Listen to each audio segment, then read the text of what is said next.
avait mis une gifle à quelqu'un. Je ne sais pas qu'est-ce qu'il y avait eu.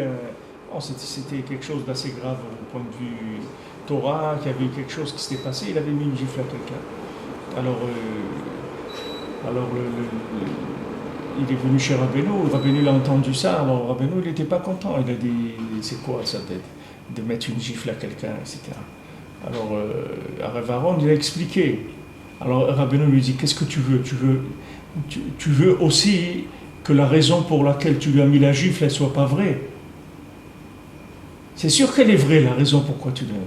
C'est sûr, ça, je ne doute pas de toi que tu vas mettre une gifle à quelqu'un pour quelque chose qui n'est pas vrai. À Falpiken, on ne met pas une gifle à un juif. Tu as raison, tout ce que tu veux, mais on ne met pas une gifle. Ça y est, c'est des choses que ça n'existe pas, c'est tout. C'est écrit dans Shulchan Aruch, celui qui s'élève sa main sur un juif et compte plus pour Minyan.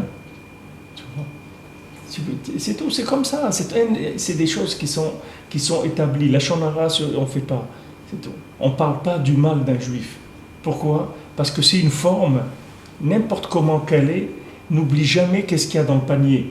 Dans le panier, il y a des diamants. Maintenant, si le panier, là, il est pourri, tu n'as pas le droit de parler. Parce que dès que tu vas parler sur le panier, tu vas parler sur ce qu'il y a dedans. Tu vas cacher ce qu'il y a dedans. C'est tout le nial qu'ils ont mis Yosef dans le puits et tout. Ils ont caché sa lumière. C'est-à-dire que le pire dans l'affaire de Yosef, c'est pas qu'il est détesté, le pire de tout, c'est qu'ils ont porté atteinte à la lumière qu'ils devaient amener dans le monde. Et ça, c'est très grave, et c'est pour ça qu'il y a eu les Asara Harugei Malchut, qu'on lit à Tisha B'Av, les 17 tzadikim qui sont morts dans des conditions tellement atroces. Ces 10 tzadikim-là, ils sont morts pour réparer la Mechira de Yosef.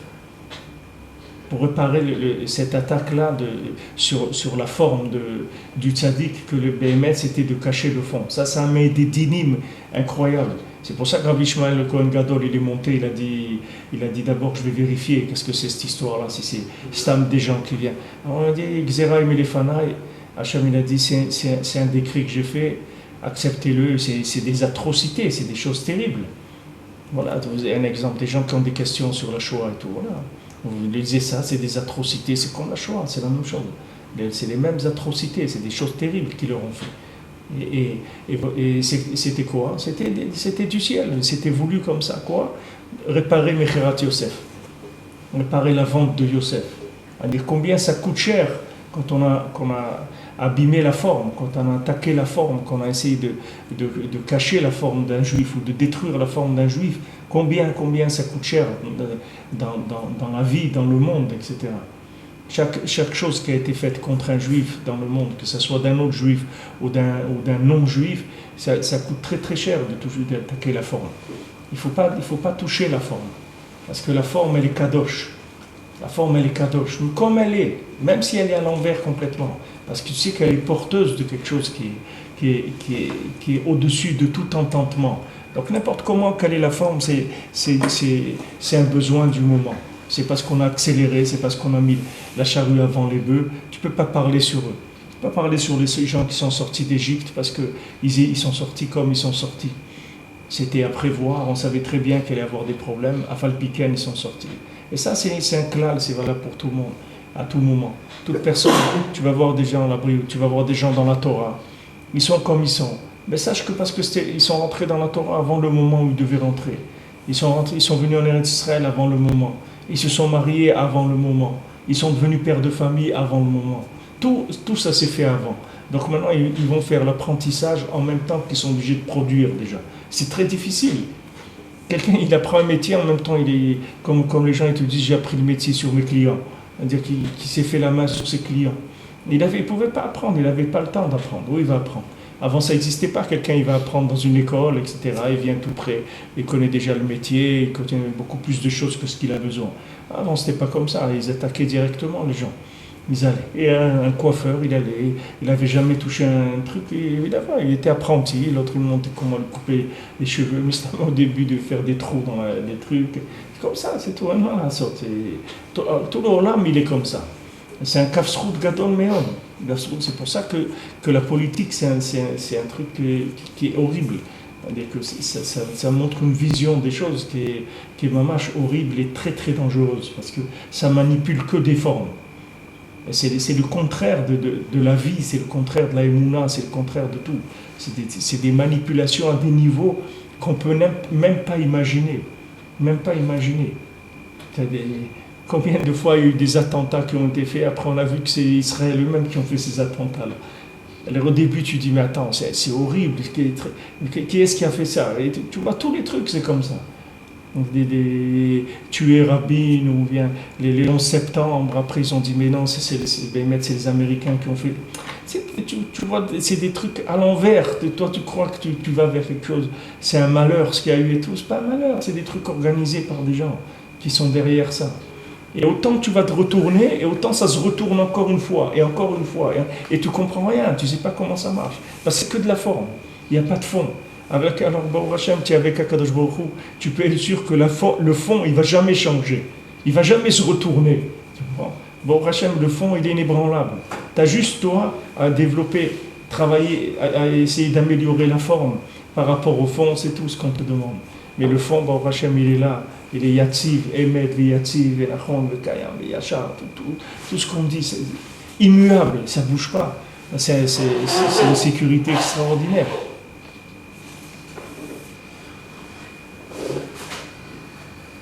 Alors on était arrivé à l'Islam autorisé, l'homme y Adam Rach Kekane, on a vu.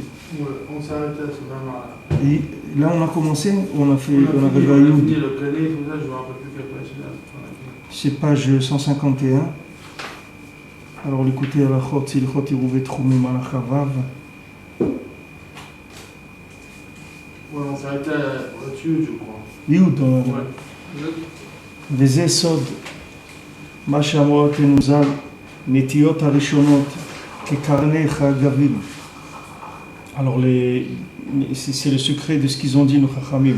Netiot harishonot, les premières choses qui ont été plantées, כקרני חגבים, comme des cornes de sauterelles. Haïnu prinat karne de kamtsa. Qu'est-ce que c'est karne de kamtsa, ce qu'on a dit avant, d'aven hetev. Et comprend bien ça. Qu'afalpi shem amrou l'enyan amshachat haor, shel trilat hatzilut.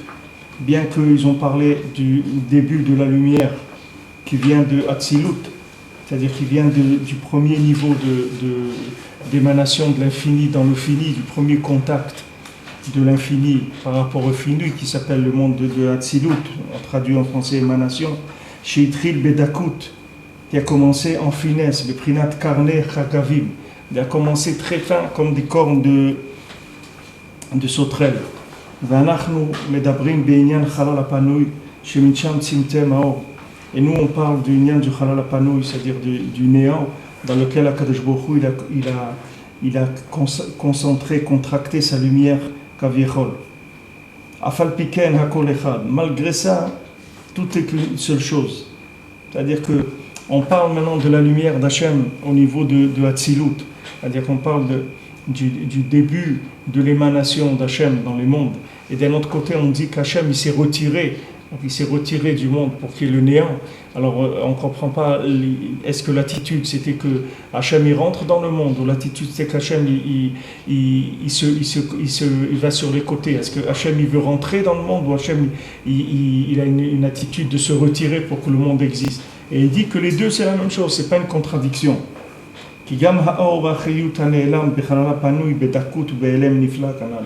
Parce que même la lumière et la vitalité qui est cachée dans le néant, avec une grande finesse, de façon très cachée. Nibshar Mishorsho Misot Trilat Hatzilut. Elle vient de sa racine, du secret du début de l'émanation. Sheoprinat Kekarne Chagavim, c'est comme des cornes de sauterelles. Ve'en Ne'arich Bazé. Et on ne va pas s'étendre sur ça, Kekvod Elokim Master Davar, parce que Kavod Hashem c'est de cacher ces choses-là. Gam Chilfe Lachon Chalaf Halach, et aussi du lien du langage, c'est-à-dire qu'on emploie des mots, alors on peut glisser facilement en parlant de ces choses-là. Ki Misham Chalaf Ve'alach Keviechol, c'est-à-dire que, comme on dit Chalaf Ve'alach, c'est-à-dire il a changé, il est parti. C'est-à-dire que le langage, comment on va parler, alors ça va nous mettre d'un côté ou d'un autre.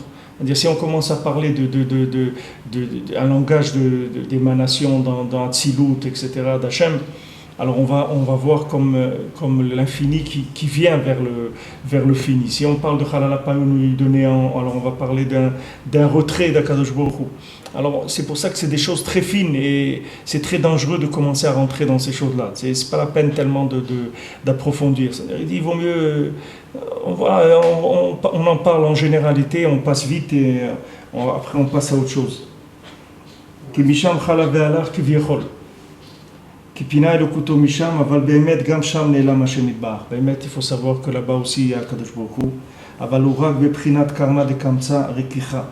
C'est comme une corne des sauterelles qui est fine, c'est-à-dire qui est souple, qui est pas dure. C'est pas une présence qui est forte, c'est-à-dire c'est une présence qui est là, mais elle se présente en souplesse, c'est-à-dire tu peux la déformer facilement, c'est-à-dire tu peux la replier, tu peux la développer, c'est souple, c'est-à-dire ça. Pas les contours. Il n'y a pas des contours, c'est pas durci, quoi. C'est pas. Il y a quelqu'un là-bas qui peut appuyer là-bas, quelqu'un qui va se connecter.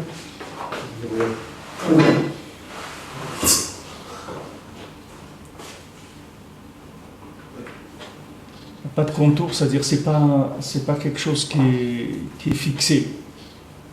Comme dans les photos, c'est-à-dire avant, quand il y avait le fixateur, c'est-à-dire quand on finissait de développer des photos, il fallait passer dans le fixateur. Sinon après tu voyais toute l'image, elle partait.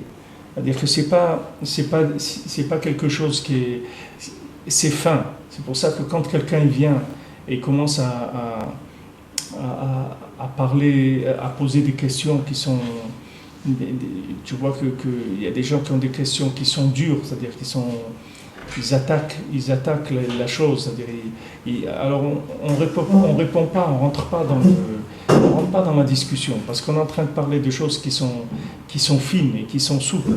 C'est-à-dire que si maintenant quelqu'un il vient et il présente ça avec comme on dit des gros sabots, il n'y a pas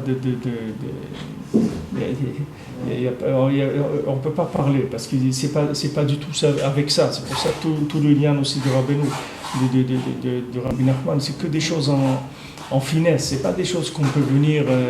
Et il y a des gens qui ressentent, et il y a des gens qui ressentent rien du tout pour l'instant là où ils sont. Alors ceux qui ressentent rien, on ne va pas se disputer avec les gens pour leur faire passer un message. Tu vas pas dire aux gens, mais non, tu te trompes, laisse le fruit mûrir, laisse mûrir le monde. C'est vrai que d'un côté, Hachem il veut que ça avance et qu'on termine, etc. Il faut que ça se termine. Mais nous, c'est pas nous qui pouvons accélérer le processus. Si Hachem il veut accélérer la maturité du monde, il peut l'accélérer. Nous, on ne peut pas. Nous, c'est trop fin. C'est des choses qui sont trop fines. Tu ne peux pas commencer à venir avec des gros sabots, des éléments durs. Venir dire aux gens, mais non, mais c'est la vérité, etc. Il raconte qu'une fois, Ouman, il y avait quelqu'un qui était venu et qui ne connaissait pas Breslev. Il est venu, il a entendu parler d'Ouman, alors il est venu. Il est resté quelques jours à la synagogue là-bas, à l'époque de Ouman, après Rabbi Nathan. Alors il s'est rapproché, c'était quelqu'un d'important qui venait d'une autre chassidoute, etc. Il s'intéressait à Breslev, il est venu, il a passé quelques jours, ça lui a beaucoup plu, il était au Tsioun, il a fait la Tikkun HaKlali, etc. Il a commencé à faire Chatzot avec les gens, il a commencé à se rapprocher. Alors après quelques jours qu'il était là-bas, il y a un Breslever qui est venu qui lui a dit « Alors tu as goûté maintenant, tu as vu la différence entre le sheker et le émet ?» Il lui a dit ça, il est parti. Il est parti. Alors quelqu'un il est venu, il lui a dit « Qu'est-ce que tu as besoin de rajouter ça ? Dis-moi maintenant avec ça, qu'est-ce que tu as rajouté ?» Voilà, il est parti. Qu'est-ce que tu as besoin de rajouter ça ? Tu as besoin de dire à quelqu'un « Tu as vu la différence ?» Tu as besoin de dire ça. Il y a une nécessité de dire quelque chose comme ça, c'est pas nécessaire. Alors il y a souvent des gens qui se rapprochent de la Torah, ou d'Eretz Israël, ou de la Chassidut, tout ce qui est bien. C'est-à-dire qu'il y a un manque de maturité qui fait que les gens sont agressifs dans leur façon de vivre la Torah ou de vouloir la faire passer, etc. Et ça éloigne les gens. Ça éloigne les gens parce que Parce que les gens, ils sont tous dans la finesse et la souplesse. C'est que, merci. Déjà, c'est quelque chose qui est fin. C'est quelque chose qui est fin et qui est souple. Ça se tord dans tous les sens. Donc il faut faire attention. Il faut faire attention. Quelque chose qu'il faut... La Torah, il faut l'amener...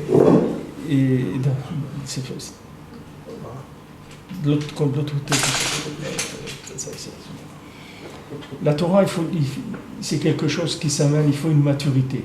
On ne peut pas imposer la Torah à qui que ce soit. Il faut laisser chaque individu, il a le droit au respect de là où il se trouve. C'est pas parce que quelqu'un maintenant, il est dans une situation où il est à l'envers, qu'il n'y a pas de respect à avoir par rapport à ce qu'il est. Il faut respecter quelqu'un qui est dans ce monde. Sache que quelqu'un qui est dans ce monde, il a passé des choses. Pour ça, quelqu'un, quand il a 60 ans ou il a 70 ans, on va se lever. Quand il passe, on va se lever devant lui. On ne va pas regarder la madriga qu'il a. Parce que quelqu'un qui a passé 60 ou 70 ans dans ce monde, c'est sûr qu'il en a passé des choses. C'est sûr. Même tu le vois comme il est, même s'il n'a pas de kippa et tout. Même s'il est en bourgeoisie. Même s'il est n'importe comment. Qu'est-ce que veut dire en bourgeoisie? En bourgeoisie, ça veut dire installé dans ce monde-là comme... Ça c'est des visions de Jacques Brel, c'est pas des visions de la Torah. C'est la forme. Il a une forme. Non, mais je... Personne qui ça existe. En bourgeoisie, ça veut dire pas c'est pas la forme de Jacques Brel. En bourgeoisie, ça veut dire prendre la Torah. Mollo, pas de messirou, rien du tout. Laisse-le comme ça, c'est tout, c'est pas grave, c'est son niveau maintenant. Ce monde-là, on ne peut pas s'embourgeoiser. Tout le monde, il va finir manger par les vers dans un trou. Qu'est-ce que tu vas t'embourgeoiser? Qui est-ce qui va s'embourgeoiser ici? Tu crois que les gens, ils ne savent pas? Tu crois que les gens, ils ne vont pas dans les hôpitaux, ils ne vont pas dans les trucs? Hachem Ishmael, regarde, tu as vu ce que c'est ce monde. Ce n'est pas un monde de rigolade du tout. Tu es embourgeoisé. Qui est-ce qui va s'embourgeoiser ici? Tu sais, les gens, il leur arrive des trucs. Il y a des gens, ils sont très installés, très cool, et très trucs. Et voilà, quelqu'un me racontait quelqu'un il est parti en vacances dans un pays là-bas. Il est parti en Amérique du Sud, dans un pays. Quelqu'un pas religieux du tout, etc. Il est arrivé là-bas, ils ont loué un appartement. La nuit, il y a des gens qui sont venus, ils ont braqué, il lui a mis un revolver sur la tempe, il a fait schéma, le gars et tout. Il était sûr que c'était terminé. C'était pas terminé. Bon, Hachem, ils lui ont volé tout ce qu'il avait, mais ils ne l'ont pas tué. Alors dès qu'il est rentré à Paris, il a appelé quelqu'un en Israël, il a dit je fais tchouva, je viens tout de suite chez toi, passer un mois, etc. Il n'y a pas d'embourgeoisement. Si Hachem il veut tirer quelqu'un, ça prend quelques secondes. C'est fait. Il n'y a pas besoin de beaucoup. Donc l'embourgeoisement, c'est une forme à respecter. C'est tout. Pour l'instant, c'est ça, son truc. C'est ça, il est... pas la forme de vie qui est en bourgeoisie. Je vous dis, c'est dans son mode. Fissat Olam dans la Torah, il n'y a pas de grande révolution, il n'y a pas de Mahamar qui est poter la conscience, il n'y a rien qui... C'est comme ça, ces gens-là... Et on neutralise de l'intérieur toute sensibilité à une élévation. Mais ça, c'est ce que tu dis là, c'est des théories politiques. C'est pas des théories politiques. Mais c'est pas... Moi, je le vois de mes yeux. Mais ce que tu vois, c'est de la forme, c'est rien du tout. Ce que tu vois, c'est que de la forme. Une fois au Kotel, il y avait quelqu'un, il y a un groupe de jeunes qui sont venus pas religieux du tout. Ils sont venus au Kotel et il y a quelqu'un un jeune, il est venu, il a mis un papier. Alors après, quand il est parti, il y avait un religieux là-bas, il voulait voir qu'est-ce que ces jeunes-là pas religieux, il peut demander à Hachem. Alors il a ouvert le papier, il a dit regarde Hachem, moi je suis dans cette équipe-là avec ces gens-là et tout. Mais moi c'est pas ça que je veux, moi je veux faire tchouva, moi je veux me rapprocher de toi. Il avait écrit ça dans le papier, il a vu ça, il a sorti le papier du côté. Il n'y a pas de forme, je te dis, tu ne peux pas juger la forme d'un juif. Maintenant toi tu crois que c'est un judaïsme comme ci ou comme ça. Il y a des kavanotes d'Hachem. Hachem il manipule le monde. Hachem il manipule le monde. La personne elle-même, elle est manipulée dans sa vie, elle est poussée à vivre des choses malgré elle. Parce que elle est amenée par la vie elle l'a amenée à faire des choses comme ça. Il y a des gens, ils n'ont pas réussi dans leur vie matrimoniale et c'est devenu des gens qui ont fait des choses très très grandes dans le monde. Pourquoi ils ont fait des choses très grandes? D'Afka, parce qu'ils n'ont pas réussi dans leur vie professionnelle, leur vie matrimoniale, ou leur santé, ou leur truc, ou n'importe. Parce que ce dépassement, il est venu par la forme qu'Hachem lui a donnée, elle est obligée de se pousser pour trouver une vitalité. On ne peut pas, c'est-à-dire Ces choses-là, que c'est des systèmes qui truquent et tout ça, tu sais rien du tout. Tu sais rien. Maintenant, tu rentres dans une choule marocaine à 4 heures du matin, tu vas voir des gens qui viennent tous les jours à la même heure, ils s'assoient toujours à la même place, il va dire toujours les corbanotes de la même façon. Et tu vas voir, tu as l'impression qu'il n'y a rien qui se passe ici. Tu as l'impression que tu vas venir dans 3 siècles, tu vas trouver que les bonhommes, c'est le même. C'est toujours le même et il est à la même heure et le même nigoun et les mêmes trucs, etc. Mais ça, c'est une vision extérieure des choses. Mais à l'intérieur, il se passe des choses que tu ne vois pas. Toi, tu ne vois pas. Non, ça on voit. Il y a pas mal d'endroits en Israël où ils pratiquent cette religion de neutraliser tout regesh. Si ce n'était pas un système que même ils développent, alors je dirais rien. Des fois, ils arrivent comme ça à neutraliser, mais si vous tenez fait, ils arrivent à rationaliser le juif. C'est ce que je veux dire. Tout est rationalisé, même Chassadim, la grandeur de Kodesh Baruch Hu, oui, mais avec certaines mesures, il faut être un bon juif. Mais ça fait partie aussi de... Ça fait partie de ce qu'on est en train de dire ici. C'est-à-dire que maintenant, tu as toujours ce côté paradoxal. Je vous ai dit ça la semaine dernière. Parce que le monde, c'est un paradoxe en soi. Hachem, il est là, quand quelqu'un te demande, il répond-moi une fois pour toutes. Hachem, il est là ou il n'est pas là?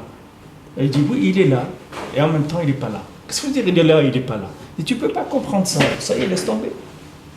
Tu ne peux pas comprendre. Toi, tu vois des formes qui te paraissent vides de présence d'Hachem, ou qui paraissent à l'opposé. Mais ce n'est pas vrai. C'est pas vrai. Ça fait partie aussi d'un système de récupération, de l'Ashgacha. C'est-à-dire, il y a des gens qui vont être attirés par ces systèmes-là, et qui vont revenir par là. Et de là, après, ils vont faire le pas, et ils vont aller plus loin. C'est pour eux, c'est comme le camp d'Arenas. Il y avait à Marseille le truc, les gens voulaient monter en Israël, ils allaient d'abord dans ce camp-là, ils restaient là-bas un mois ou deux, là-bas après ils montaient en Israël. C'était un camp de passage. Alors, il y a des endroits qui ont des endroits de passage. Maintenant, le libre arbitre, il est donné à chacun. Et dans cet endroit-là, il va choisir sa vie. Il va choisir d'avancer, de ne pas avancer. C'est sa vie, après, il choisit ce qu'il veut. Mais tu peux pas le principe général, c'est il faut que tu respectes l'individu et tu respectes la forme qu'il a, n'importe quelle forme qu'il a. Toi, occupe-toi du fond, c'est tout. Occupe-toi du fond, entretiens le fond. Premier contact avec le fond, c'est de l'amour pour son prochain. Tu vas l'aimer, tu vas l'aider, tu vas le servir, tu vas lui amener quelque chose, etc. Il y avait des gens qui étaient à Ouman, à Rosh Hashanah l'année dernière, ils sont venus dans notre salle à manger, ils sont assis, ils ont commencé à étudier la Gemara le lendemain de Rosh Hashanah, ou je sais pas, ils étaient là, et ils sont installés pour étudier la Gemara, ils étaient en train dans leur étude et tout, alors je leur ai servi le thé, des gâteaux et tout. Alors il y a un ils m'ont regardé comme ça, était un peu étonné. Alors après, quand ils ont fini d'étudier, il y a un qui est venu me voir, il m'a dit Chazak et tout, il m'a dit c'est ça la Torah, il m'a dit la grandeur d'esprit, il m'a dit il faut arrêter avec ces esprits qui sont limités. Parce que les gens ils croient qu'ils se trouvent à Ouman, alors des gens qui vont s'asseoir pour kiffer 2 ou 3 heures de Gemara, c'est comme si c'est un petit peu anachronique par rapport, on est là, Ouman, Rabbeinu, le Tzion, les trucs et tout, qu'est-ce que tu fais? Le gars il est en train de skiffer un daf ou 2 de Gemara, qu'est-ce que tu fais avec lui? C'est pas bien ça. C'est pas Raoul et Shvar, c'est pas Raoul le Kavod, qu'est-ce que tu veux? Tu veux quoi? Alors eux-mêmes ils étaient dans une position déjà où ils étaient pas bien. Parce que ils sont venus chez nous, parce que peut-être l'endroit il était agréable, c'était pratique pour eux, ils étaient dans des chambres là-bas de Goïm et tout, ils n'étaient pas bien, alors au moins des tables ou des chaises normales où ils pouvaient s'asseoir pour étudier, mais ils s'attendaient comme un peu Alors, moi j'ai senti ça, c'est pour ça que j'ai été de l'avant, je leur ai fait le thé, les gâteaux et tout, pour leur dire ne croyez pas uniquement que vous êtes acceptés, on vous aime et ça nous fait plaisir que vous soyez là. Et il a ressenti, j'ai pas eu besoin de parler. Il a eu ressenti, il est revenu vers moi. Les formes, il faut les respecter. C'est une condition de base pour approcher les gens à la Torah. Toute forme, elle est à respecter. Et d'un autre côté, tu as le gars qui va venir amener son mouton pour faire à la hache, à Rosh Hashanah, il va tempester la moitié du quartier avec les lettres. C'est comme ça. Lui, il vient pour ça. Tu lui dis, on ne fait plus à la hache, à Rosh Hashanah, le gars, il vient plus. Il ne vient plus. C'est trop, pour lui, ça fait partie de la fête. Il la voit comme ça. Le Rosh Hashanah, il le voit comme ça. Tu crois que le Rosh Hashanah de Rabbeinu, tu crois que si Rabbeinu il était là, assis, quelqu'un il va faire à la Hesh, à Rosh Hashanah. La veille de Rosh Hashanah, Mincha, il dit, une mouche, tu n'entendais pas voler dans le Beth Midrash de Rabbeinu. Quand Rabbeinu il était là, les gens, il y avait une ira, une crainte. Les gens, ils tremblaient. Quels gens? Des Gdolé Israël, on parle. Ce n'est pas des Balitchoua, c'était des Gdolé Israël, ils tremblaient du Rebbe. Aujourd'hui, les gens ils viennent à la Esh, Motzi Rosh Hashanah, avant que la fête elle finisse, les gens ils sont avec la valise déjà en bas. Et le moukté et tout, c'est comme ça, il n'y a pas de. C'est le dor, et maintenant il est comme ça. Et il y a des choses comme ça. Avant il n'y avait pas ça. Maintenant il y a des choses comme ça. Il faut un respect de la forme. Parce que le respect de la forme, c'est la capacité de vitesse de l'individu, le kéli qu'il a. Mais lui, à l'intérieur, ça n'a rien à voir avec ça. Lui, il est Adensof. Laisse-lui le temps de développer son kéli, tu vas voir où il va arriver. Mais si tu le casses au milieu, alors là, il risque de ne pas arriver. Si tu le casses au milieu, tu risques de lui faire un retour comme le GPS, quand il te dit, allez, tu t'es trompé, reviens, retourne, repars à gauche, refais un truc. Tu risques de l'envoyer vers des aiguillages qui sont faux. Combien de gens ils se sont éloignés de la Torah parce qu'à un moment, il y a eu un choc sur la forme. Ils n'ont pas accepté. Soit dans la communauté, soit dans la yeshiva, soit dans les trucs. Quand moi j'avais mes enfants ici dans la yeshivot, à un moment, le grand, il devait rentrer, il était dans la yeshiva Ktana, et après il devait rentrer dans la yeshiva Gdola. Quand il devait rentrer dans la yeshiva Gdola, eux ils ne voulaient pas le prendre dans la yeshiva. Mais ils lui ont pas dit on ne veut pas te prendre. Et à moi non plus, ils ne m'ont rien dit. On lui a dit tu vas passer l'examen. Donc il a passé l'examen. Il a passé l'examen, ils l'ont interrogé sur la Gemara, le gosse il s'est préparé pendant des semaines et tout. Après ils lui disent non, ça n'a pas été, tu as échoué à l'interrogation. Alors mon fils il me dit mais attends. Il dit mais attends, c'est pas vrai, j'ai pas échoué. Il dit c'est pas vrai, la Gemara je la connaissais trop bien et les questions, je suis sûr de moi, j'ai bien répondu. Je dis ok, j'ai été voir le Rosh Yeshiva et je lui dis regarde, que tu veux pas prendre quelqu'un, c'est ton droit. Tu m'appelles à moi, son père, tu me dis regarde, on a des problèmes, tu n'as pas besoin de te justifier. Tu me dis juste ton fils, je ne veux pas le prendre, c'est tout. Tu me dis que ça me suffit. Pas besoin, je ne vais pas rentrer dans ta vie, j'en sais rien pourquoi. Ça ne m'intéresse pas. Mais que tu fasses à l'enfant ça, que tu lui dis de préparer un examen de Gemara et que pendant plusieurs semaines, le gosse il travaille toute la journée et il est sûr de lui et il passe son examen. Et lui, il est sûr qu'il a réussi. Toi, tu lui dis qu'il a échoué parce que tu savais depuis le début que tu n'allais pas le prendre. Je lui dis, c'est ça, il ne faut jamais faire ça. Ne fais jamais ça dans ta vie parce que tu peux tuer des juifs comme ça. Je lui dis ça, tu peux tuer un juif, ça. Tu peux le dégoûter de la Torah pour toute la vie. Fais attention, ne fais jamais des choses comme ça. C'est tout. Après, j'ai trouvé notre yeshiva, ça n'a pas été un problème. Mais ça, c'est des choses qui sont terribles. Il ne faut jamais faire des choses comme ça.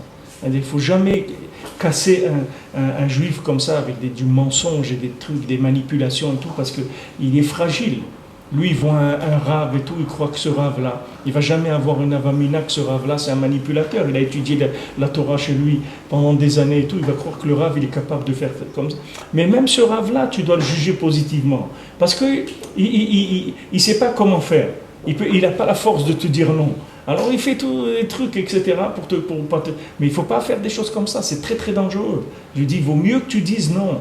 Tu n'as pas de place, on est truc, ce que tu veux. Mais fais pas un truc comme ça, il ne faut jamais faire ça. Nous, dans la vie, c'est ça qu'on doit faire. On doit respecter le Icar. Si les gens ils se respectaient, mais émettent, tous les gens, ils auraient trouvé la vérité dans le monde. Tous les gens, que ce soit les juifs ou les non-juifs. Le monde entier il aurait trouvé la vérité. S'il y avait un respect de la forme de l'individu. Mais comme les gens ne se respectent pas, ils s'agressent, c'est ça qui fait partir les gens dans des aiguillages complètement à côté. Complètement à côté. Tu vas trouver des gens ici en Israël, des fois des chauffeurs de taxi et tout, ils n'ont pas de kippa et tout. Alors il te dit dans quel Gemara tu es, etc. Tu commences à parler avec lui, le gars il connaît énormément. Et il te dit, moi, tu sais pourquoi je suis comme ça? Ben voilà, quand j'avais 16 ans, un truc et ça, ils m'ont fait ça. Dans la yeshiva, ils m'ont fait ça. Ouais, ça y est, le gars, ça, il est parti. Alors maintenant, sa forme à lui, c'est possible que même de son vivant, il ne pourra pas la rattraper. Non, son fils peut-être, son petit-fils, il pourra rattraper.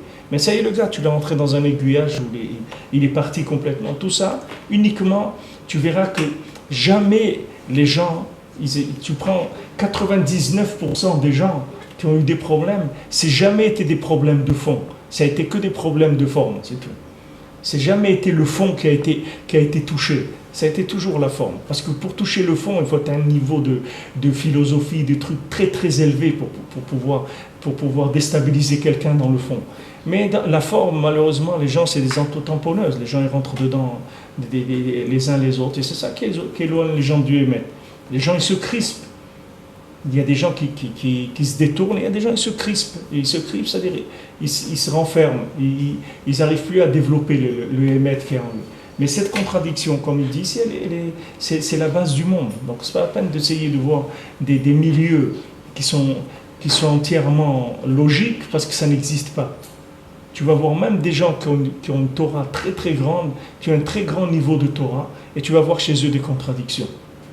Tu vas voir chez eux à un moment, tac, un truc, ça va te choquer. Tu vas voir que ça ne va pas avec le niveau qu'il a. Mais là, laisse tomber, avance. T'occupe pas de ça. Tu avances, tu ne regardes pas ça, parce qu'il y a un bien là-dedans, et ce bien-là que maintenant tu ne le vois pas, mais un jour tu verras qu'il y a des gens qui sont passés par là, et d'Afka qui sont passés dans des systèmes comme ça les a amenés après à la Torah, comme ils l'ont vécu, etc. Après, c'est par là qu'ils ont pu rentrer, c'était leur porte d'accès, ils n'auraient pas eu accès par un autre endroit. Il dit, donc ce lien-là de Rekicha, de cette souplesse-là, il y a beaucoup à parler. Je l'avais dit la semaine dernière sur Yosef et tout, il y a beaucoup de choses ici à développer sur ça, parce que ce sont des éléments qui sont fondamentaux dans le judaïsme. Il dit par écrit, on ne peut pas parler de ça. Mais celui qui réfléchit et qui cherche vraiment, il va comprendre un petit peu comment il faut être souple comme un roseau. Et malgré ça, il doit être très fort dans sa racine. Adraba, à l'aider à Rakout, à aider Ikar Chozko et Tokfo la Netzach. Alors, il finit Rabbi Nathan, il dit Dafka, sa souplesse, sa fragilité, que tu vois, qu'il a l'air fragile comme ça, souple, c'est ça qui va lui donner la force et l'énergie pour l'éternité. Elle vient de ça. Le fait que maintenant, quand le vent il souffle, il se plie, tu vois, il peut se plier même jusqu'au parterre pratiquement. Et après, il revient. C'est ça sa force. La force, c'est du ressort. Tu vois, le ressort, il revient, c'est tout.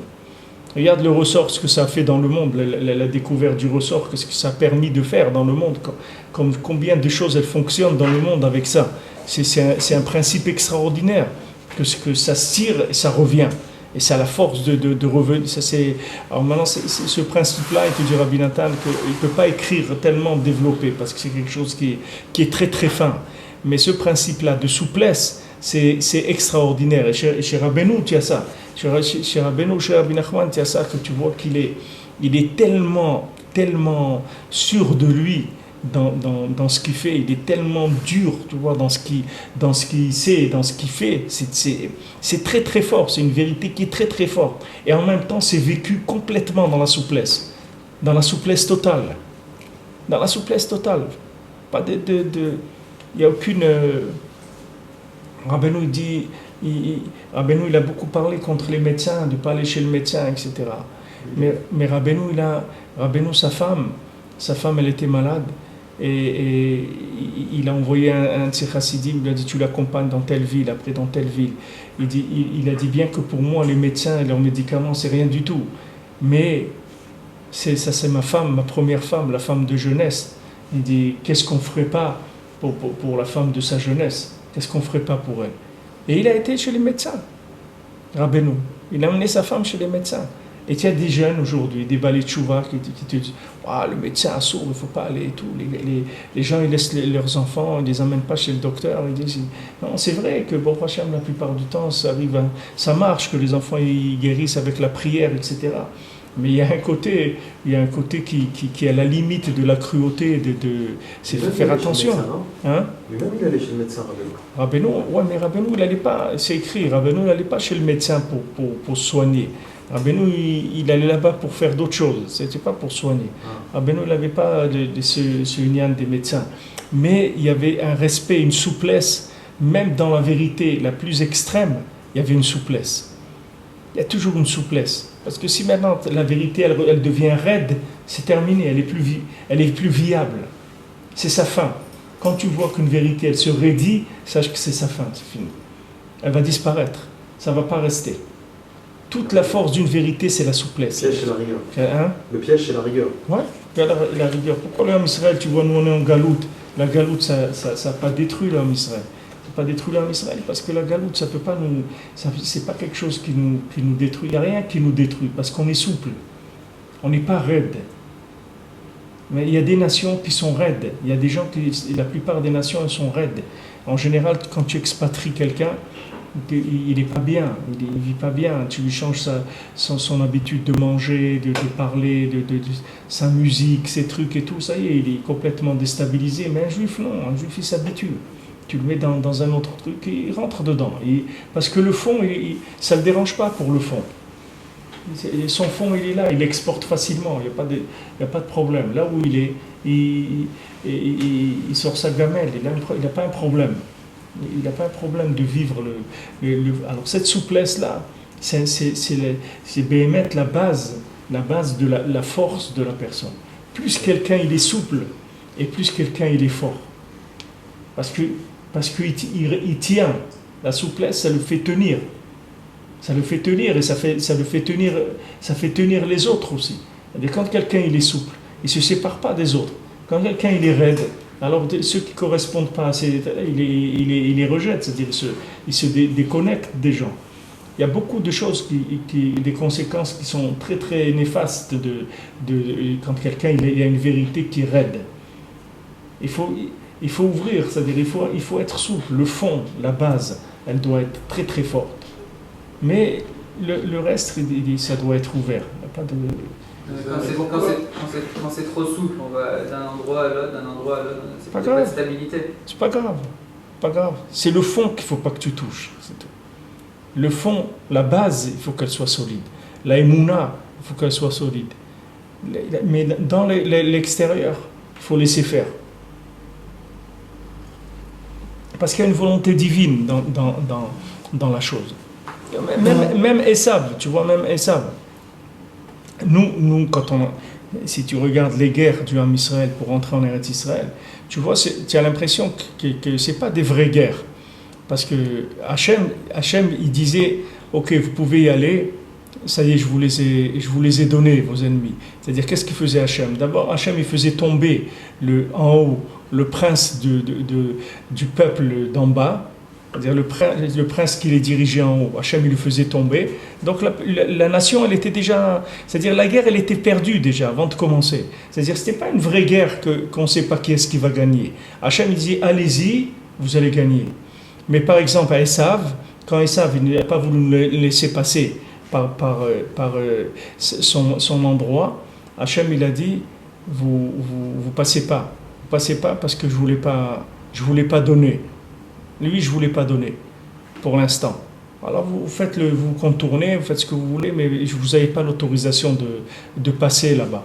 C'est-à-dire que tu vois c'est pas quelque chose qui est que comme ça ou que comme ça. Il y a des calculs dans le ciel de maturité. Tu te trouves dans une famille où il y a des niveaux dans la famille de judaïsme. Qu'est-ce que tu vas faire? Tu vas commencer à imposer ta façon de voir. Tu vas faire ça, la moitié des gens ils vont se sauver, si ce n'est pas tous. Tu rentres dedans, tu danses avec tout le monde, tu fais tout ce qu'il y a à faire. Et au milieu de tout ça, tu guettes le moment où tu vas pouvoir dire un mot, quelque chose, parler à quelqu'un, tu vas trouver quelque chose de bien. Mais dans la forme, tu danses, tu n'es pas raide. Parce que si tu es raide, tout ce que tu peux amener de bien, tu ne vas pas pouvoir l'amener. C'est un peu problématique ça des fois par rapport à la halakha même. Des fois, ça peut être. C'est pour ça qu'il faut connaître la halakha. Parce que la halakha, c'est la règle de la danse. C'est ça la halakha. La halakha, c'est la danse, c'est le rythme de la danse. Jusqu'où je peux danser. Aux yeux des autres, ça peut paraître raide justement. Non. La halakha, c'est le contraire de la raideur. Les gens qui sont raides, c'est les gens qui ne connaissent pas la halakha. Donc justement, les gens dans la famille qui ne connaissent pas la halakha, on peut leur paraître raide. Les gens qui ne connaissent pas la halakha, on peut leur paraître raide. Mais ça, si tu es arrivé à la limite, que la halakha ne te permet pas d'aller plus loin, alors tu ne peux pas. Ça y est, tu es arrivé à la limite, c'est-à-dire que tu vas toucher la racine. Alors ça, tu ne peux pas toucher. Mais tu dois bien connaître la halakha pour savoir comment... Et je te donne un exemple. Il y a une femme qui a appelé Tisha B'Av l'après-midi, une femme enceinte, elle dit voilà, un truc, etc. Il est 2h, même il était déjà 4h de l'après-midi. Elle a dit voilà, je peux pas continuer, est-ce que je peux boire, etc. Je dis aucun problème, vous pouvez boire, vous pouvez manger. Est-ce que je dois boire un petit peu, comme par petit peu? Je dis non, c'est pas Yom Kippour, vous pouvez boire, vous pouvez y aller. Mais c'est dommage qu'elle ne m'a pas appelé avant, parce que le soir même, je l'aurais dit de manger. C'est pas la peine d'attendre. C'est-à-dire une femme qui est enceinte, elle fait 2h, 3h de ta'anit, c'est tout. Le soir, elle fait jusqu'à minuit, et puis après ça y est, elle peut manger, elle peut boire. Mais les gens qui ne savent pas, voilà, maintenant, elle a souffert toute la matinée, et les trucs, et tout pour rien. C'est pour rien. Pas pour rien, Hachem, il va la récompenser, mais c'est dommage, il n'y a pas besoin de ça. Ça vient de quoi? Elle dit, mais comment? Alors mon mari, lui, il fait le jeûne, et moi, je fais pas. C'est comme, il n'y a pas de... La halakha, c'est quelque chose qui permet cette souplesse-là. C'est fait pour ça, la halakha. Mais sache que quand la halakha, elle a dit stop, ça veut dire que si on avance, on va toucher la racine. Alors on ne va pas plus loin. On s'arrête là, on ne peut pas aller plus loin. Ça, c'est la Torah qui te dit, voilà, maintenant tu touches des choses qui sont fondamentales, donc tu ne peux pas toucher. Mais dans le reste, tu dois connaître bien pour savoir comment danser. Quelqu'un te dit, pourquoi on dit Kochade Tera Adif? Pourquoi dans la Gemara on dit que celui qui permet, il est plus grand que celui qui interdit? Interdire, c'est pas difficile. Tu raidis tout le monde, les gens ne peuvent pas bouger. Mais celui qui permet, c'est beaucoup plus grand, parce que lui, il sait que tu peux aller jusque là-bas. L'autre, il dit, ah non, moi je ne crois pas qu'on peut aller. Et un autre, il dit, ouais, tu peux y aller. Il n'y a pas de problème, tu peux aller jusque-là. Pourquoi? Parce qu'il a plus de marge de manœuvre. Il a trouvé plus de souplesse. Et c'est ce qu'il veut à Kadosh Baruch Hu. Akadosh Baruch Hu veut qu'on englobe le maximum, qu'on englobe. Tant que ça ne touche pas à des choses qui sont fondamentales, il faut englober au maximum. Il faut que le date que tu as, la façon de vivre ton judaïsme, il faut qu'elle englobe le maximum d'individus possible. Il ne faut pas que tu sois gêné de parler avec quelqu'un qui n'est pas religieux ou quelqu'un qui n'est pas juif. Ça ne doit pas te gêner. Ça doit être naturel et l'aimer. Il n'y a pas de problème à ça. Celui qui est raide et tout, c'est parce qu'il est très faible. Très très faible. Extrêmement faible. Alors il est raide. Mais les gens forts, ils sont très souples. Plus quelqu'un il est fort, plus il est souple. Tu peux le plier à 360 degrés, tu peux le plier. Tu peux le tourner complètement, parce qu'il est fort, il sait exactement la limite où elle va commencer. Et elle est loin, la limite. Tandis qu'il y a des gens, ils sont attachés plus à la forme du judaïsme qu'au fond du judaïsme. Alors eux, ils sont très raides. Dès que tu touches quelque chose, ils disent non, ça c'est, non, je peux pas, c'est interdit, ça je peux pas, non, ça je peux pas. Il est toujours comme ça, il est stressé, il est angoissé tout le temps. Pourquoi? Parce qu'il ne connaît pas, il ne sait pas. Lui, il ne sait pas qu'est-ce qu'il y a de différence entre Yom Kippour, Rosh Chodesh. Pour lui, tout c'est pareil, c'est tout interdit. C'est tout. Tout est interdit, c'est tout ce qu'il sait. Hein? Tout est Yom Kippour. Voilà, tout c'est Yom Kippour, on ne peut pas. On n'a pas le droit, on n'a pas le droit de ci, on n'a pas le droit de là. C'est pas ça la vie. Il te dit la force, il te dit, regarde les mots qu'il dit.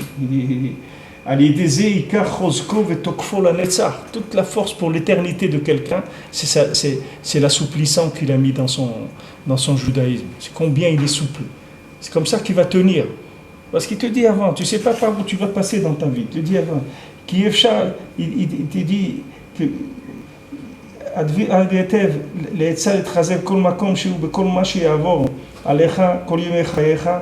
ne sais pas qu'est-ce qui va se passer dans ta vie.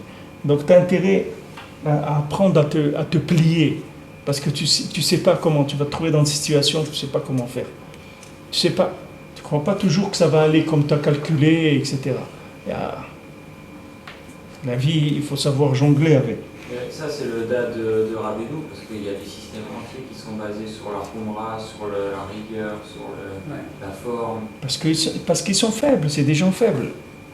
Même, vous avez parlé des écoles. Les écoles, ils choisissent les parents et les élèves par rapport au fond, ils choisissent par rapport à la forme. Ouais, c'est vrai. C'est un problème. Oui, parce que c'est des systèmes. Dès que tu parles de système, tu vois bien, tu parles de forme. Dès que tu dis un système, c'est une forme. C'est-à-dire un système, c'est des gens qui ont choisi une certaine forme. Donc c'est normal que les gens qui ne correspondent pas à leur forme, ça ne les intéresse pas. Parce que leur système, il développe une certaine forme. Tu ne peux pas venir t'être accepté dans un système si tu n'as pas la forme du système. C'est comme ça. Et le système, tu ne peux pas lui reprocher de ne pas être souple, parce que dès que tu parles de souplesse, il n'y a plus de système. Tout le lien d'un système, c'est qu'il n'est pas souple. Pourquoi ? Pour l'exploitation de ce qu'il a à faire. Quand tu crées un système, tu veux une rentabilité. Pour une rentabilité, il n'y a pas de souplesse.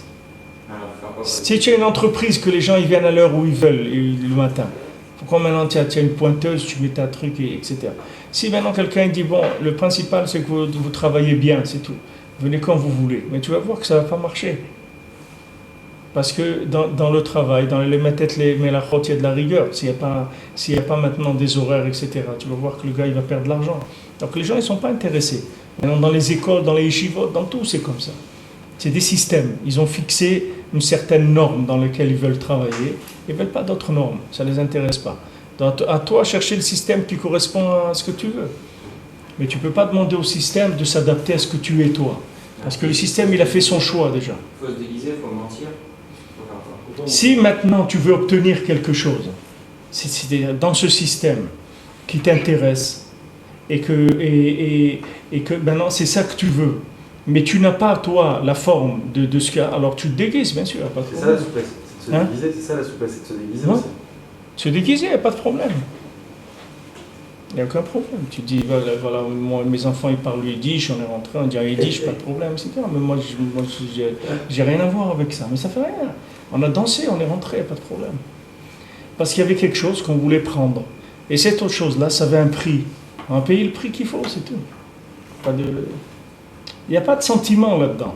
C'est de la technique. Il ne faut pas rentrer des sentiments. Ouais, mes trucs, comment. Il ne faut pas rentrer là-dedans. Toi, tu dois voir qu'est-ce que tu veux obtenir, c'est tout. Si maintenant là-dedans, on te dit, voilà, alors ça et ça et ça, tu dis, ok, moi aussi je suis comme ça, il n'y a pas de problème, je suis d'accord. Parce que tu veux ça pour tes enfants, tu veux apprendre ça, c'est ce qu'on te demande, c'est les lois de l'endroit. Mais sache que tout système, ça veut dire raid, c'est obligé, c'est comme ça. Raid en hébreu, ça veut dire descend. C'est ce que ça veut dire. La raid était descendre. Raid qui shichet amecha. On dit à Kadosh Baruch Hu à Moshe Rabbeinu, descends parce que ton peuple il a fauté. Ton peuple, le Revrav que tu as sorti d'Égypte, il a fauté. Atan avoleva bishuato noura od sheela chat me agada. Alors maintenant Rabbi Nathan il va expliquer une autre sheela de la Agada, une autre question. Veu maitama haitimra de tarnegola midla leela de taire adapa ve'ail kutra mit avra. Alors il parle ici, il demande Rashi, qu'est-ce que c'est Timra de Tarnegola, Midla Le'ela? Ris, shel Aïn Atachton, shebe Otsem Enav, Ola Lemala Mina Elion. Il dit que les cils de l'œil du coq, alors de Ris shel Aïn Atachton, c'est-à-dire le cil du bas de l'œil du coq, quand il ferme ses yeux, elle monte au-dessus de. Hein? Se croise comme ça. Ouais, c'est-à-dire le cil d'en bas, il monte sur celui d'en haut. Ah, il couvre. La paupière du bas, elle couvre. Voilà, elle couvre ce d'en haut. C'est-à-dire ça ferme beaucoup l'œil. C'est très fermé. Nous, ça fait ces deux parties qui se ferment comme ça. Lui, le bas, il monte au-dessus du haut. Tu sais ça, moi, j'ai jamais remarqué ça. Oui, les poulets, on les voit comme ça tout le temps. C'est celui du bas qui ferme le. Il on monte. voit comment il ferme les yeux comme ça. Il va au-dessus du haut. Ouais. משום דדיירי הדפה שעולה בלילות על הקרשים והקורות. Des daïrés adapés, ça veut dire il habite sur des dapim, il habite sur des... La nuit, il monte sur des poutres et des planches. Alors il dit c'est pour ça qu'il a le cil dans la paupière, le cil d'en bas qui vient au-dessus de celui d'en haut. C'est-à-dire pourquoi ça fait une protection, pourquoi ça c'est... Qui aïl kutra mit avra. Alors parce que si maintenant il montait une fumée, c'est une fumée qui monte, alors ça l'aurait rendu aveugle. C'est-à-dire il a besoin que l'œil soit bien fermé, sinon il y a de la fumée dans les endroits où il monte, que ça va l'aveugler. Je ne sais pas de quelle fumée il parle, pourquoi il dit qu'il vide sur des planches dans des endroits. Hein? Même la poussière, là, ça monte, ça passe au-dessus. La poussière. La poussière aussi, s'il avait si au-dessus, si la paupière se ferme bien, alors c'est vrai que la poussière, elle ne peut pas lui rentrer dans l'œil. Oui, mais ici, ce qu'il parle, c'est que la poussière, ça justifierait pas que la paupière elle soit comme ça. C'est-à-dire qu'il faut que la fumée, mais nous, on doit être moins résistants nos yeux doivent être moins résistants à la fumée que les yeux d'un coq. Alors, ils doivent vivre dans des endroits où il y a plus cette chose-là. Sur les toits, il y a des cheminées. Hein? Ouais, peut-être des cheminées, des choses comme ça. Où il est. En tout cas, disons, c'est à peu près ça de quoi il parle ici. Il faut regarder là-bas, c'est dans le Gemara, il a rapporté ici. C'est la Shona Gemara, mais je ne sais pas quel Gemara c'est. Je ne sais pas si c'est dans Shabbat, ça. Je ne sais pas dans quel Gemara c'est. Donc ça, on va l'expliquer. Rabbi Natan va nous l'expliquer d'après la Torah de Azamra. על פי מה שכתוב בליקוטי תניאנה בסימן י"ז המתחיל צריך להיזהר מאוד להיות שמח וטוב לב בשבת. D'après la Torah 17 dans le deuxième prélègue du Likutei Moharan, où Rabbeinu dit il faut faire très attention d'être joyeux et d'avoir un cœur gai le Shabbat. ובסוף יתשם דרך השם יתברך להביט על הטובות שעושים. L'habitude d'Hachem, c'est de regarder toujours le bien qu'on fait. Bien que dans ce qu'on fait, il y a des choses qui ne sont pas bien, et nous mistakel alze. Hachem ne regarde pas ce qui n'est pas bien. Il regarde rien que le bien de ce qu'on fait. Comme c'est écrit, Hachem ne regarde pas le mal qu'il y a dans Yaakov. Si déjà Hachem ne regarde que le bien, et qu'Hachem c'est le patron, et qu'Hachem c'est le créateur, et c'est celui à qui on va donner des comptes, et lui, il regarde que le bien, il ne regarde pas ce qui n'est pas bien. À Kolchken, que nous, on doit regarder que le bien. Parce que nous, ce n'est pas notre monde, ce n'est pas à nous qu'on va nous donner des comptes, c'est à plus forte raison que nous, on doit regarder que le bien. C'est déjà le patron lui-même, il regarde que le bien. À Kolchken, que nous, on doit faire attention. Et ça, c'est une tova, c'est-à-dire c'est un chesed qu'Hachem il a fait qu'il y a un teva et il y a un ashgacha. C'est-à-dire il y a un système naturel et il y a un système branché. C'est-à-dire il y a deux systèmes. Là-bas, Rabbeinu l'explique dans cette Torah. Il explique que maintenant, Akadosh Baruch Hu, il a fait un chesed. C'est que dans le monde, il a mis deux systèmes d'exploitation, c'est-à-dire deux systèmes de gérance du monde. Il y a un système qui s'appelle le teva. Le teva, c'est un système qui est mis en place et qui ne fonctionne pas par rapport à ce que sont les individus. C'est quelque chose qui marche. Qui vient, qui marche, le soleil, la pluie, les trucs qui sortent, ça tourne, ça pousse, ça roule, etc. Peu importe comment les gens ils sont. Il y a un autre système, c'est le système de l'ashgacha. Le système de l'ashgacha, c'est-à-dire ça marche par rapport au niveau de branchement de la personne. Si quelqu'un il est branché, alors ça marche bien, et si quelqu'un n'est pas branché, ça ne marche pas bien. En Eretz Israël, c'est ashgacha. C'est-à-dire que tout le monde entier, quand Mashiach il va venir, il va vivre comme nous on vit maintenant en Eretz Israël. Et nous on va vivre dans ce que s'appelle l'Ashgacha Eliona, c'est-à-dire dans un niveau d'Ashgacha beaucoup plus haut. Maintenant, quel niveau, qu'est-ce que ça veut dire Ashgacha? Ashgacha, ça veut dire surveillance. Ça veut dire que maintenant c'est surveillé. Qu'est-ce que ça veut dire surveiller? Ça veut dire que tu es toujours tu es toujours suivi dans ce que tu fais, et tout est calculé, c'est-à-dire ta vie elle est calculée par rapport à ce que tu fais. C'est-à-dire quand tu fais bien, tu as du bien, tu fais pas bien, tu dis pas bien. C'est-à-dire on te change de système d'exploitation.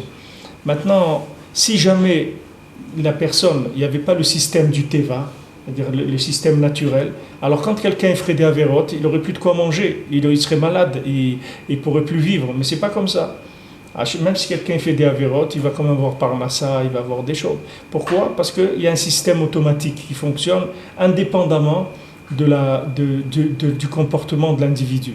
Et il y a le système de l'ashgacha qui est complètement lié au comportement. C'est-à-dire il suit le comportement. Ça n'a rien à voir avec le teva. Lui, c'est au comportement. C'est-à-dire là, comme il est, on le suit. C'est-à-dire toute la vie, elle va suivre ce qu'il est. Alors en Eretz Israël, c'est plus le système de l'ashgacha. Alors il dit que ça, c'est une tova. Une tova que Hachem, il a mis ces deux systèmes. Parce que celui maintenant qui est raoul, c'est-à-dire celui qui est apte à vivre dans l'ashgacha, alors Ashrei Chelko, c'est-à-dire que maintenant il va recevoir des choses extraordinaires avec l'ashgacha. Mais celui que maintenant il est en train de fauter et que normalement avec l'ashgacha il serait perdant, on le change, on le met sur le pilotage automatique. On fait plus direction assistée, tac, on le met pilotage automatique et il va bénéficier de tout ce qu'un individu bénéficie, bien que normalement il n'est pas apte à le recevoir, on va lui donner quand même. Et quand maintenant il va être bien et il va pouvoir vivre et profiter de l'ashgacha, on va le remettre sur le système de l'ashgacha. Alors il va vivre entre ces deux systèmes et il dit que c'est une tova qu'Hachem il a fait, ces deux systèmes pour faire un bien à l'homme. La conscience de l'homme, comment il vit ce genre de choses? La conscience. Celui qui regarde et celui qui vit la chose, il ne comprend rien à sa vie. Ouais, qu'est-ce que tu veux que quand tu sais ça, tu comprends que Hachem il te fait le chesed, il te donne, bon Hachem, même c'est pour ça que c'est Parashat Vaetchanan, Matanat Riman, on dit voilà Hachem, donne-moi gratuit. Tu vois bien, tu donnes aux gens à manger gratuit.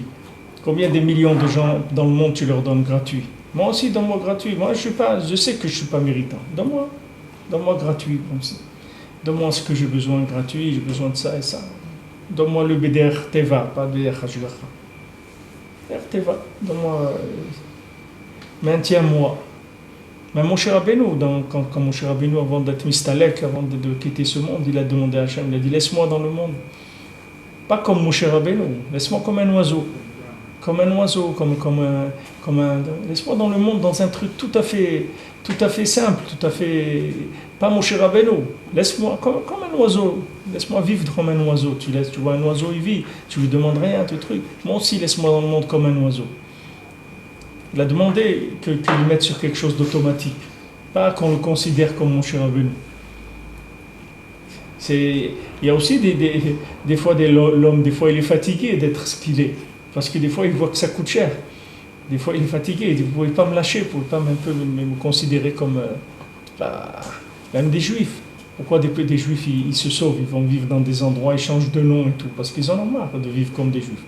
Il dit, attends, lâche-nous un petit peu. C'est trop de souffrance, on peut plus. Tu ne veux pas nous lâcher un peu, qu'on vive comme comme un goy, laisse-moi vivre comme un goy. Au moins, un goy, il va au supermarché et tout, il n'a pas toujours peur qu'il y ait une bombe dans son truc. Il vit normalement. Laisse-moi aussi à moi vivre normalement. Il y a des gens aussi qui sont fatigués de l'ashgacha. ולזה טובה שיש טבע והשגחה, כבר גילה הוא ז"ל בעצמו, שעניין זה יש לו שייכות לשאלה הזאת של מה טעמה תמרד תרנגולה מדלה לאלה. Alors maintenant, Rabbeinu, il a dit pourquoi que ce Inyan-là, cette Torah-là, elle a un rapport avec le Inyan du coq, pourquoi il a la paupière, que l'œil qui est du bas, c'est la partie basse qui recouvre la partie du haut. כנתפס כבר אצל סימן י"ב. אך לא זכינו שיבהר לנו בפירוש. On n'a pas eu le mérite que le Rebbe nous explique בפירוש. וחסדי השם לא נתמנו. Et comme la bonté d'Hachem, elle finit pas, ובעניותנו עזרנו השם יתברך ברחמיו העצומים, et dans notre pauvreté, הקדוש ברוך הוא nous a été dans sa miséricorde immense, לבאר קצת השאלה על פי הקדמותיו הקדושים הנוראים מאוד, d'expliquer un petit peu les הקדמות, d'après les הקדמות הקדושים, d'après tous les principes que Rabbeinu nous a donnés, Anoraim Meod, redoutable, très grande, qui Inyan Ader va être Sakdoshana chez la Zamra l'Elokai Beodi, parce que ce chemin-là, ce conseil saint qui est à Zamra l'Elokai Beodi, Zeoprinat Itoeru Tashena. Ce principe-là, c'est le principe de l'éveil du sommeil. Shadam Munar Bedaato Bekatnut Vishiflut. Parce que quand l'homme il est posé dans sa tête, dans de la petitesse, dans l'étroitesse et dans la petitesse, jusqu'à qu'il n'arrive pas à prier et à faire tchouva avec ça, Zeprinat Shena. Ça c'est le sommeil. C'est-à-dire la petitesse de l'esprit, c'est le sommeil. Il doit se réveiller de son sommeil grâce à ce conseil-là de Azamra. C'est-à-dire il doit chercher et demander jusqu'à qu'il va trouver en lui des points positifs. Il va trouver encore un petit peu de bien et il verra qu'il est plus rachat, qu'il est plus quelqu'un de méchant, de mécréant. Et ça va lui donner de la vitalité. Il va se réveiller de son sommeil, de sa descente.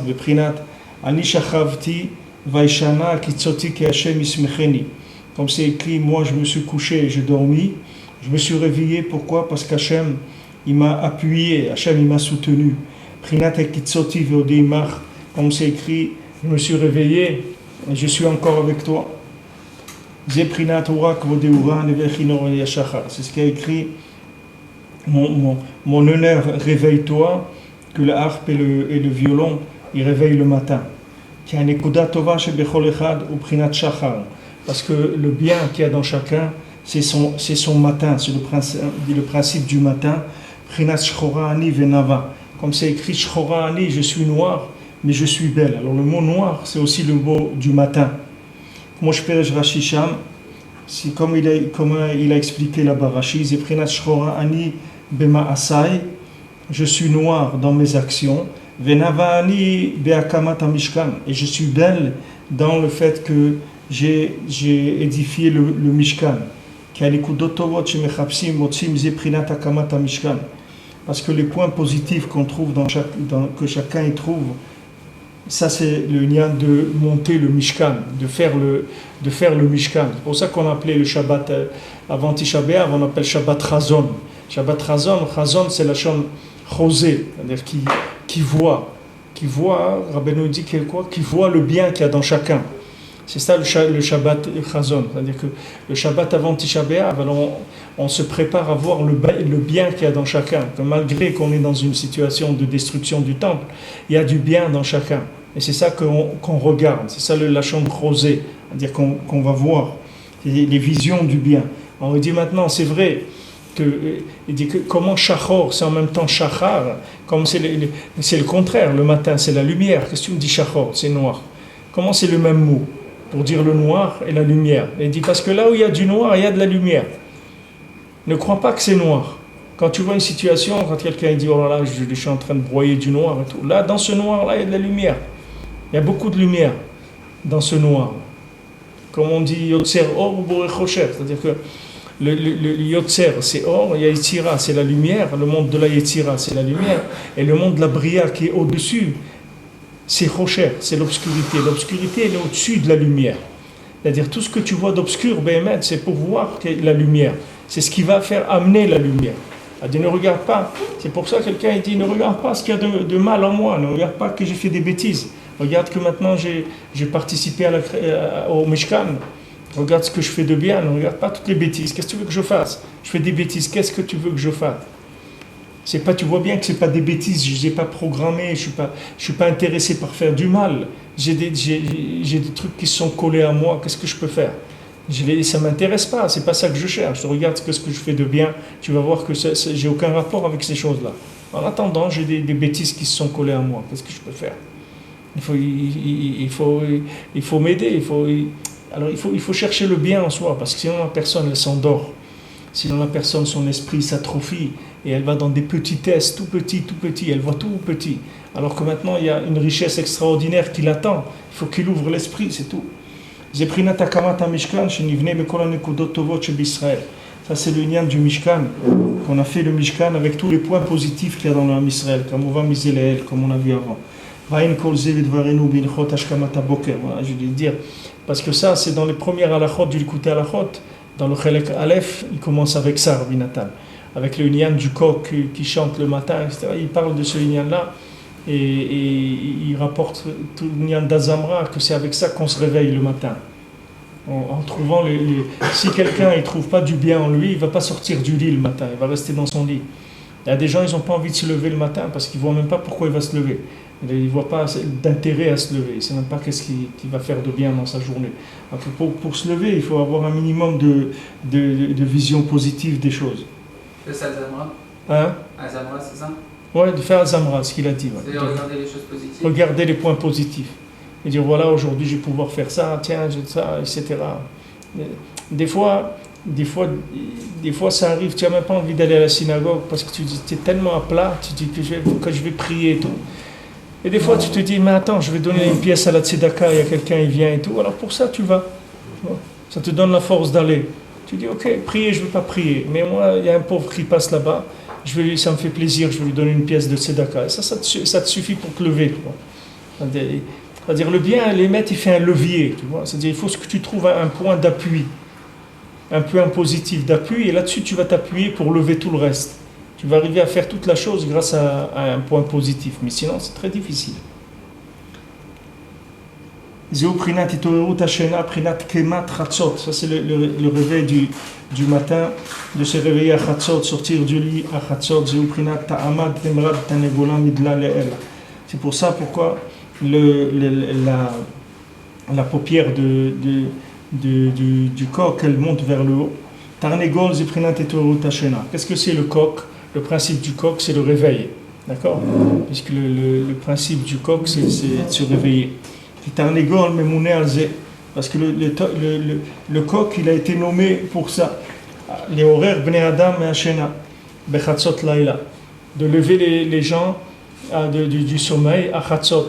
Avant à l'époque des Tanaïm, Zamoraïm, tu vois dans le Zohar, les gens, ils n'avaient pas de réveil. Au lieu d'amener leur réveil, ils amenaient leur coq avec eux.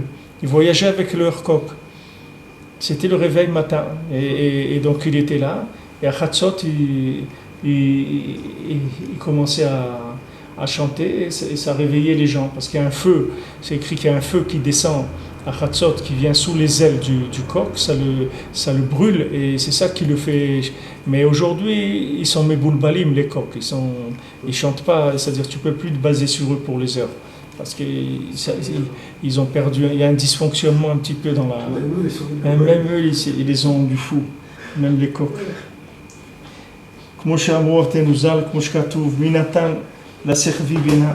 Comme c'est écrit la servi bina, c'est-à-dire le coq, il est servi, c'est le coq, c'est-à-dire qui fait la différence entre le jour et la nuit. C'est pour ça tout le chant du coq, il parle du réveil. Si tu regardes dans Perek Shira, tu vas voir qu'est-ce qu'il dit le coq, il parle du lien de se réveiller. Moshkatou be Perek Shira, Perek Dalet, Tarnegol Omer, Besha Sheba Kadosh Baruch Hu etzel hatzadikim Gan Eden. Voilà ce qu'il dit le coq. Il dit au moment où Kadosh Baruch Hu il vient chez les tzadikim dans le Gan Eden, dans le paradis, Zolfim kol ilane Gan Eden besamim. Ils émanent tous les arbres du Gan Eden, du paradis, des parfums. Ou meranenim ou meshabrim. Et ils se mettent à chanter, à faire des louanges. Ve'az gam hu mitorer ou meshaber. Alors lui aussi, il se réveille, il commence à chanter. Bekol Rishon Omer, dans la première voix, il dit Se'u she'arem roshechem. Levez les portes vos têtes. Bekol Sheni Omer Se'u Sheni. Il dit un deuxième Se'u levez. Bekol Shlishi Imdu Tzadikim V'isku Batorah. Dans la troisième voix, il dit le troisième chant, il dit levez-vous les tzadikim, étudiez la Torah. Pour que votre récompense soit doublée dans le monde futur. Il dit que maintenant, Hachem, j'attends ça c'est des degrés pour sortir du lit. C'est-à-dire il y a des degrés où tu sors du lit avec facile et après ça commence, c'est plus difficile. Alors il lui dit, allez, tzadikim, allez, levez-vous, vous allez étudier la Torah, vous allez avoir dans le paradis des choses extraordinaires, etc. Maintenant, tu vois que ça marche pas. Et encore un quatrième, la quatrième voix, elle vient et dit, Shuatra kiviti Hashem, Hashem, j'attends ta délivrance. Bekol Chamishi Omer Ad Matai Atzel Tishkav. La cinquième voix, elle dit, jusqu'à quand, fainéant, tu vas dormir? Là, ça s'approche du seau d'eau. Ça, c'est quand on est réveillé. Ça, c'est quand on est réveillé. Là, on s'approche du seau déjà, du seau d'eau. Ad Matai Atzel Tishkav, Matai Takum Mishenatra. Jusqu'à quand, fainéant, tu vas dormir? Quand tu vas te réveiller? C'est vrai, la femme de Rav Zouché lui disait à Chatzot, elle dit Rav Zouché, le Beth Amikdash il est détruit, tu es en train de dormir. Allez, lève-toi. Qu'est-ce que tu dors? Bekol Shishi Omer, Al Tehav Shena Pen Tivaresh.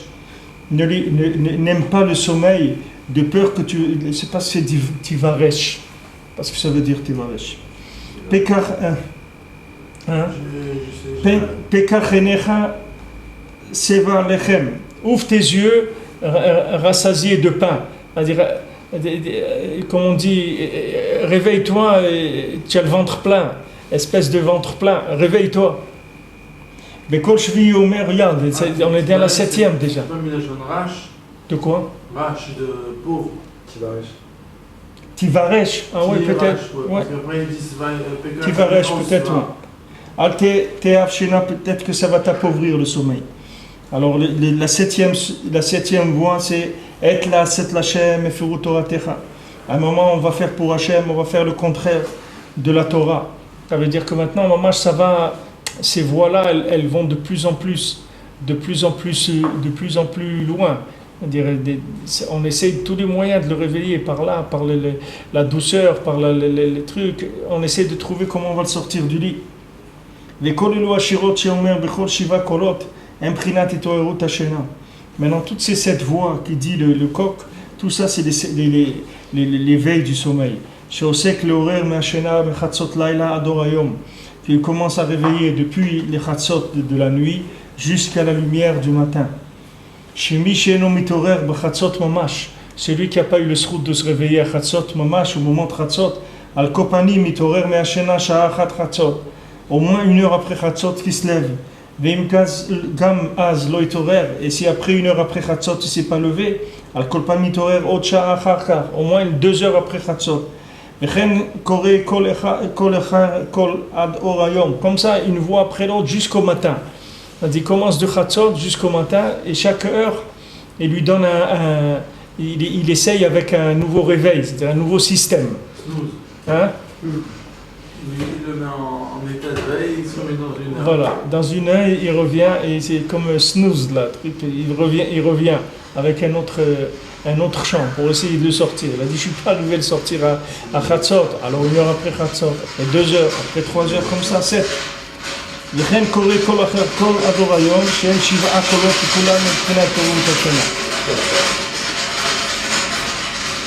Comme ça, une voix après l'autre, jusqu'au matin, c'est-à-dire jusqu'à qu'on arrive au réveil mamash. Alors Yudbet dit Vizé Prinat Besha Sheba Kadosh Baruch Hu Etzel Hatzadikim Gan Eden Mezalfim Kol Ilana Gan Eden Besamim. Et c'est ça que quand Kadosh Baruch Hu rentre chez les tzadikim au Gan Eden, alors tous les arbres ils commencent à faire sortir, à émaner des parfums. C'est pour ça qu'à Chatzot, il y a des grands chassadim qui se réveillent sur l'âme Israël. Et alors, à ce moment-là, Kadosh Baruch Hu vient chez les tzadikim et la mettre srout à l'Israël pour venir voir le bien qu'il y a dans l'âme Israël. Et par le fait qu'ils cherchent et qu'ils trouvent dans chacun des points positifs, Zeprinat Uri Tsafon ou Boiteman. Hafichi Gani Yizlu Besamab. C'est ce qu'il y a écrit dans le Shir HaShirim. Ori Tsafon, réveille-toi le nord, ou Boi Teman, et viens Teman. Hafichi Gani, alors mon jardin donne des bonnes odeurs, Yislu Besamav, que ces parfums ils vont commencer à couler, à émaner. Shakadosh Baruch Hu Metzaveh les Arba Ruchot Haolam. Akadosh Baruch Hu, il ordonne aux quatre coins du monde. Sheafichu Vinashvu.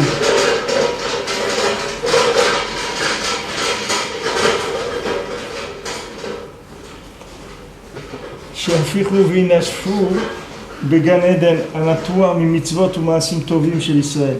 C'est-à-dire qu'il donne, qu'il fasse sentir des parfums et qui soufflent, qu'ils amènent de souffle de bonnes odeurs dans le Gan Eden.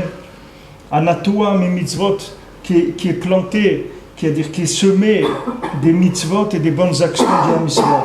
Qui kol echad, kefima asav torvim, torato mitzvotav, parce que chacun selon ses bonnes actions et sa Torah et ses mitzvot.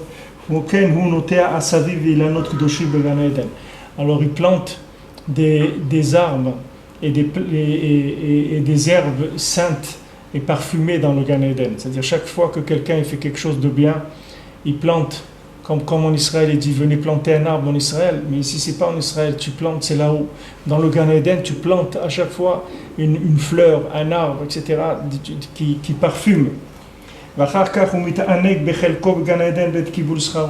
Après, qu'est-ce qu'il va faire? Il va avoir tout le plaisir de tous ces parfums-là que lui, il a plantés dans le Gan Eden. Au moment où il va reprendre son salaire, c'est quoi son salaire? C'est la cueillette. Il va venir, tout ce qu'il a planté comme fleurs, comme trucs et tout, maintenant il va rentrer, on va lui montrer un jardin extraordinaire. On dit, tu vois, ça, c'est à toi. Il dit, mais comment c'est à moi? Il dit, ouais, voilà, ça c'est tout ce que tu as fait de bien dans ce monde. Regarde, tu as une forêt, tu as des fleurs, tu as des fruits, tout ça c'est à toi. Tout ce que tu as fait, voilà, maintenant vas-y, mange les fruits, sens les parfums, chante, vas-y, c'est à toi tout ça. C'est ce qu'il avait écrit, ce qui est écrit pour Adam Arishon, pour servir, que Adam Arishon était dans le Gan Eden. Et là-bas, il travaillait dans le Gan Eden, il gardait le Gan Eden. Alors, le Ovda al-Shomra, c'est ça. Le Ovda, ça veut dire que maintenant, on a fait des choses dans ce monde, que chaque action positive, elle plante là-bas, dans l'Olama Abba, dans le Gan Eden.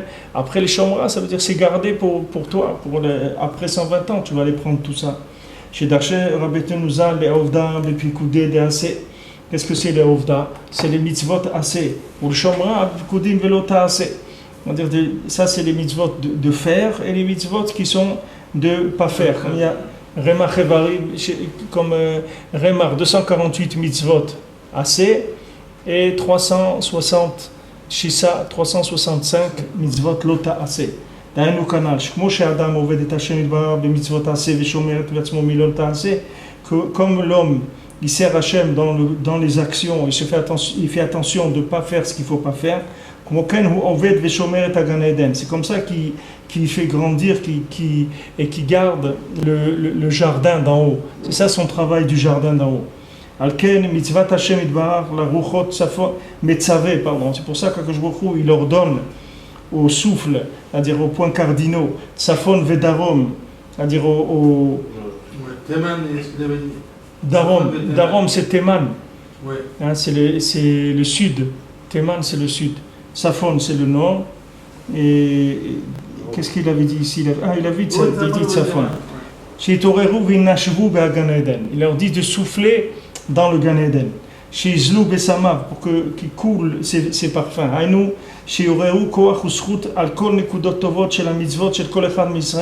Il dit, c'est-à-dire, faites réveiller le mérite des points positifs de chaque juif. C'est ça qu'il leur dit. C'est comme un truc là, soufflé pour activer le feu, pour faire sortir dans les braises, tu les vois qu'elles ont l'air comme ça, éteintes. Maintenant quand tu mets le soufflé, ça fait sortir Alors il leur dit, au vent du nord ou du sud, soufflez sur les points positifs du Ham Israël pour faire sortir le parfum qu'il y a dans leurs actions. Qui donnent leur bonne odeur,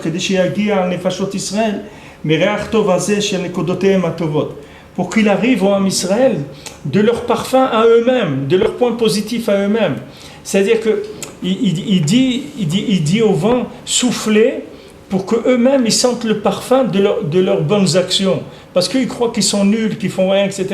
Et il dit, regarde tout ce qu'ils ont comme parfum là-bas dans le Gan Eden, tout ce qu'ils ont planté d'extraordinaire. Alors soufflez pour que ça arrive à eux, ce parfum positif là, ces bonnes odeurs.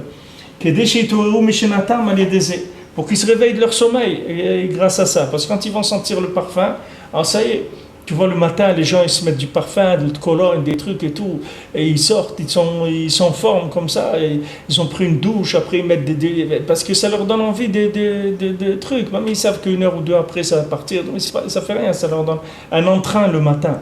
Alors si quelqu'un ils sont dans son échama, l'odeur de ses bonnes actions qui soufflent vers lui, alors ça lui donne un éveil extraordinaire. Alors Hachem il leur donne au vent du nord et du sud de souffler pour amener le parfum des bonnes actions de chacun vers chacun.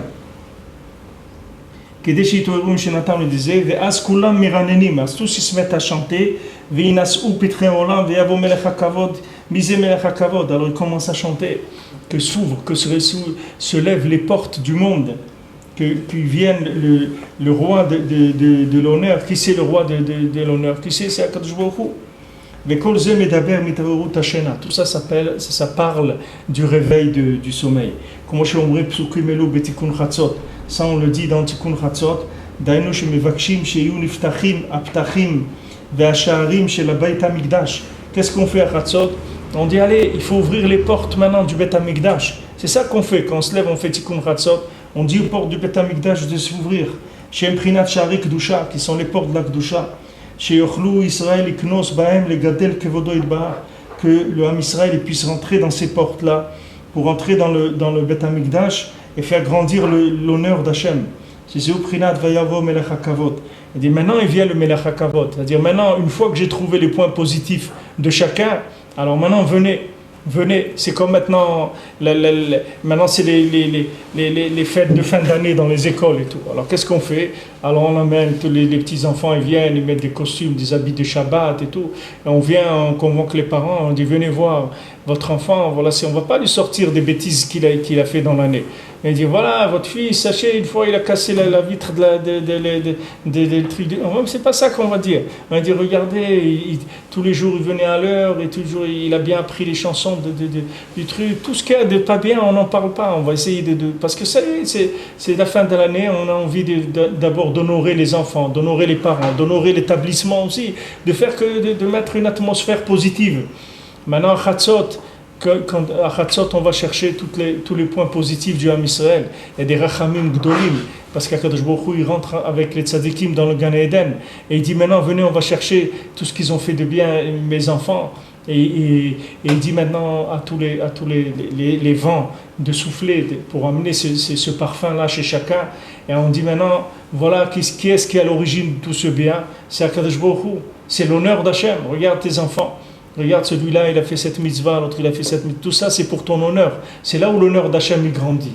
Quand on reçoit les parents et tout, alors ils s'assoient, les enfants ils chantent, ils reçoivent un prix de fin d'année, etc. Les parents ils sont contents, ça leur donne un kavod. Alors c'est le kavod d'Hachem. Que le Béné Israël, ils font du bien. C'est le kavod d'Hachem mamash. Zeprinat mise melech hakavod. Vamikra ze tamua meod. Il dit ce pasuk c'est très étonnant. C'est-à-dire que c'est mise melech hakavod. Dire tu demandes.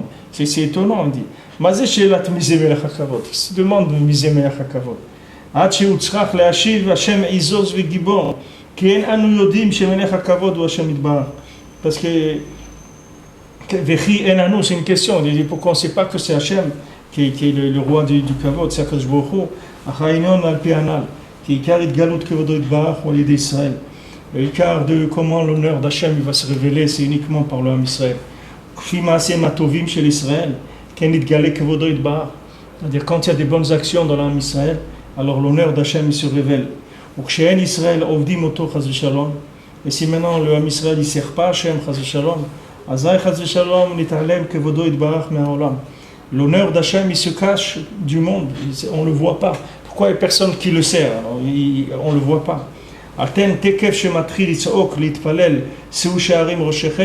Pour ça, dès qu'il commence à crier, à prier, ouvrez les portes, qui vienne le roi de l'honneur, c'est-à-dire que l'honneur d'Hachem se révèle par les bonnes actions du Ham Israël. Azaïte kef nitorer shelat ha-mekatrigim ve'omrim. Alors maintenant, qu'est-ce que c'est ça? C'est les mekatrigim, les accusateurs, ils viennent, ils disent Misé melech hakavod. Qui c'est le melech hakavod? On ne voit pas. Qu'est-ce qu'ils ont fait de bien? Voilà, ils disent regarde celui-là, il fait ça, alors tac, tac. Ils essayent de dire il n'y a rien de bien dans ce qu'ils font. Ils essayent d'accuser. Misé melech hakavod, aïnou c'est chazou shalom, en raou il ikroto idbar beshem melech hakavod. Il dit on ne doit pas l'appeler melech hakavod, le roi qui est honoré. Il dit le roi d'honorer de quoi? Regarde qu'est-ce qu'ils font. Il ne s'appelle pas un honneur pour le roi. Mais chez Israël, puisque les actions ne sont pas bien. Ils n'élèvent pas son honneur comme il le faut. Alors tout de suite on leur répond Hachem izos vigibor, Hachem Hachem il est fort, il est audacieux, il est fort. Hachem c'est le guerrier, c'est un grand guerrier. Il dit sache que Hachem il est fort et c'est un guerrier et lui va finir ce qu'il a fait. Son projet il va le finir, que tout le monde va être comme lui il a voulu qu'il soit. Mais alors qu'est-ce que c'est toute sa guerre Hachem? C'est de casser les accusateurs du Ham Israël. Alors regarde comment il faut faire attention de jamais se mettre dans cette position-là, d'accuser un juif ou de dire quelque chose de pas bien sur un juif, parce qu'on se met en position de quelqu'un qui va être détruit par Hachem. Parce qu'Hachem il détruit tout celui qui veut parler du mal sur Israël, Akadosh Baruch Hu le détruit. Les bourgeois. Hein? Les bourgeois. Les bourgeois, qu'est-ce qu'ils ont? Qu'est-ce qu'ils ont les bourgeois? Je ne vais pas dire les chansons de Brel. Veu Gibor Milchama et Natzcham. Et lui, Akadosh Baruch Hu, il est Gibor Milchama pour vaincre ces accusateurs-là. C'est-à-dire, regarde, Akadosh Baruch Hu, tu pourrais dire autre chose, qu'Hachem il fait la guerre pour essayer que les gens ils fassent le bien. Non, il ne te dit pas ça. Hachem il supporte pas, c'est des gens qui viennent accuser. C'est contre ça qu'Hachem il fait la guerre. Parce que s'il n'y avait pas des accusateurs, le monde il serait très très bien. Mais il y a des accusateurs tout le temps. Des accusateurs tout le temps. Et ces accusateurs ils se mettent en position pour être détruits par Hachem. Voilà, ils disent, voilà, ils veulent plus, je sais pas quoi, les usines qui sont dans les territoires, et trucs, ils veulent plus prendre les produits, ils veulent plus les financer et tout. Pourquoi tu as besoin de rentrer là-dedans? Tu n'as rien de toi à t'occuper. Tu n'as rien de quoi t'occuper. Que les touristes qui viennent les touristes ils veulent plus venir à Paris, dès qu'ils descendent des autobus, ils se font voler par tout le monde. Ils ont réduit leur tourisme. D'un côté, les touristes ils viennent plus en France, et d'un autre côté en Israël, le tourisme il monte de façon extraordinaire. On compte à Paris, les groupes de touristes ils disent on peut plus aller. Dès qu'ils descendent de l'autobus, c'est organisé, ils viennent, ils les pillent. Ils font quelque chose. Tu n'as rien à faire chez toi. Il faut que tu viennes de parler sur le Ham Israël. Tu n'as rien trouvé. Mais pourquoi Hachem il fait ça? Parce qu'Hachem il veut te détruire. Alors Hachem il te met en position. Tu vas accuser le Ham Israël. Et c'est comme ça qu'après il y aura la possibilité de te détruire. C'est-à-dire que faire attention de ne pas se mettre dans cette situation-là. Ni un non-juif, ni un juif, de jamais se mettre. Parce qu'Hachem il fait la guerre à ça. Il fait la guerre aux mauvaises langues. Même un non-juif, Il ne faut pas se mettre en position d'accusateur de quoi que ce soit. Laisse le monde, laisse vivre le monde. N'accuse pas. Même les non-juifs, il ne faut pas les accuser. Hein? Même les non-juifs, il ne faut pas les accuser. Il ne faut pas accuser l'âme Israël. Il ne faut pas parler du mal d'un juif. Et là où il y a du bien aussi, il faut pas. Il y a partout où il y a du bien. Il ne faut pas accuser. Hein? Il ne faut pas accuser même les non-juifs. Il ne faut pas accuser là où il y a du bien. Même dans les non-juifs, il y a du bien. Des gens, ils ont sauvé des juifs pendant la Shoah. Il y a des goïms, ils prient pour l'âme Israël tous les jours. Il y a des gens, ils aident l'âme Israël. Tu vois, ici, il y a des groupes de touristes qui viennent de Chine, de partout. Et ils viennent et ils disent, Ashrechem Israël, heureux, vous êtes l'âme Israël, vous êtes le peuple d'Hachem et tout. Ils viennent du monde entier. Ils viennent du monde entier. Il y a du bien dans le Umot HaOlam. Il faut s'attacher au bien qu'il y a dans le Umot HaOlam. C'est du bien. Hachem, il ne veut pas que les gens ils accusent le bien. Hachem, il a fait... C'est comme tu prépares un mariage, d'accord? Quelqu'un, il vient. Il y a des gens, ils ont cette habitude de critiquer. En France, malheureusement, il y a beaucoup cet esprit de critique là. Quelqu'un il vient dans un mariage, tu es invité et tout. Qu'est-ce qu'il y a besoin de dire? Les gâteaux ils sont pas bien ou les boissons elles étaient pas fraîches. Qu'est-ce que tu as besoin? On t'invite dans un mariage, tu as payé quelque chose, t'as rien. Tu es venu dans ce monde, tu as payé quelque chose, tu n'as rien payé. Mais on dit que c'est bien, c'est gratuit. Parce qu'ils étaient venus pour ça. Hein? Parce qu'ils étaient venus que pour ça. Ouais, il y a des gens, ils viennent pour voir ce qui va pas. Pourquoi? Qu'est-ce que tu dis ça va pas? N'accuse pas, ne rentre pas dans ce système-là. והוא גיבור מלחמה לנצחם תמיד על ידי כולל כוח של גדולי הצדיקים שיגעו וטרחו בעבודתם כל כך במסירות נפש כזה. Donc Akadosh Baruch Hu, il prend toute la avoda des tzadikim qu'ils ont donné leur vie pour la avodat Hashem. Jusqu'à que maintenant on peut trouver des points positifs dans chaque juif. Même s'il se trouve dans un niveau très bas, c'est pour ça toujours on peut l'appeler le roi de l'honneur. Il est toujours honoré. Pourquoi? Parce qu'il attaque les Natseach HaKitrogim. Il attaque les accusations, les galot atov chez Israël, pour révéler le bien qu'il y a dans l'homme Israël. J'avais des zénith galé kevodo, que grâce à ça, l'honneur d'Hachem il se révèle. Hein? C'est mitzad, des mitzvot que les Bnei Israël sont aussi, que Mizgalé kevodo, ou mitzad c'est que quand je vois qu'il y a les Mekatrégim. Non, avec ça, maintenant, le fait que les tzadikim, eux, ils font avodat Hashem b'mesirut nefesh, ça fait que Akadosh Baruch Hu, il est lochem contre les mekatregim, parce que eux, ils aident à trouver le bien qu'il y a dans l'homme Israël. Tout le lien des tzadikim, c'est qu'ils cherchent le bien sans arrêt dans l'homme Israël. Et ça fait que, avec ce bien, Hashem, il vient et il fait taire les mekatregim. Il a dit, mes enfants, ils sont bien, celui-là, il a fait ça, celui-là, il a fait ça, etc. C'est avec ce koach-là que Hashem, il est lochem. Et ça aussi c'est la deuxième voie dont on a parlé avant. Il faut réveiller le bien qu'il y a dans l'homme Israël. C'est ça l'honneur. Il faut savoir que quand tu as fait, on dit que par exemple quand tu veux faire des louanges à une dame, alors c'est pas pudique de dire à une dame vous êtes quelqu'un de bien et tout. On dit pas ça à une dame, c'est pas pudique. Mais on dit vos enfants ils sont bien, vous avez des bons enfants. Quand tu dis à une mère vous avez des bons enfants, ça veut dire vous êtes quelqu'un de bien. On dit pas directement. Alors maintenant quand tu dis que l'homme Israël il est bien, c'est ça le kavod d'Hachem. C'est l'honneur d'Hachem que les Maasé en train de défendre. C'est pas la personne elle-même. C'est-à-dire le bien de cette personne-là, c'est l'honneur d'Akadosh Baruch Hu mamash.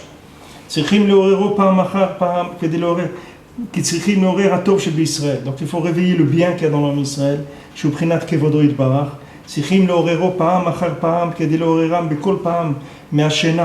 Il faut à chaque fois les réveiller de leur sommeil. Que le sommeil il se renforce énormément sur eux. Sur chacun, comme on le sait. ועיקר התעוררות מהשינה בגשמיות שלא יישן הרבה יותר מדי. Le ikar c'est qu'il se réveille matériellement, qu'il ne dorme pas trop dans son lit. Ou ברוחניות שלא ייפול מדעתו, spirituellement qu'il ne tombe pas dans sa tête. יתייעץ עצמו לעולם, כחס ושלום, jamais il se désespère. העיקר הוא על ידי הנקודות טובות שמוצאים בכל פעם. Tout ça se fait grâce aux points positifs qu'on cherche, qu'on trouve à chaque fois. שזהו סיים השם צבקות ומלך הכבוד סלע. Lui, Hachem Tsevakot, c'est lui qui va être le roi de l'honneur pour l'éternité. C'est Hachem qui est lui le roi de l'honneur pour l'éternité. Qu'il est Olam Yador Eliona, parce que sa main elle est au-dessus, c'est lui toujours qui va avoir le dernier mot. Veigmor et Shelo Tamid, toujours il va finir son inyan. Kikvar Hayut Tzadikim Gdolim Kaelu.